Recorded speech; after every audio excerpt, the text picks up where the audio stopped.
In the previous chapter, nag-issue ng challenge si Sonic kay Flashy Flash. For context, galing pala sa same ninja village si Flashy Flash at saka si Speed of Sound Sonic. Tapos, kinonsider na traitor si Flashy Flash kasi umalis siya dun sa village nila. Pero yung village na yon wala na, nasira na. But still, may mga survivors pa rin yung village na yon who want Flashy Flash dead. So anyway, going back to chapter 195, nagkita na si Sonic at saka si Flashy Flash para magtuos. Tapos merong konting flashback na pinapakita na close friends pala si Flashy Flash at si Sonic nung bata pa sila. Biglang na-interrupt yung labanan nila kasi dumating yung mga surviving ninjas dun sa clan na yun at gustong patayin si Flashy Flash.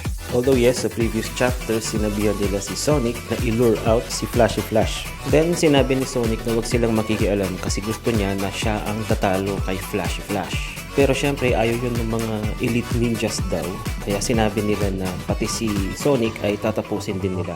Pero hindi nag-alala si Sonic kasi para sa kanya yung mga elite ninjas na yun ay maliliit lang kumpara kay Saitama. And finally, nag-decide silang dalawa na mag-team up muna, tapusin yung mga elite ninjas bago nila ituloy yung kanilang laban.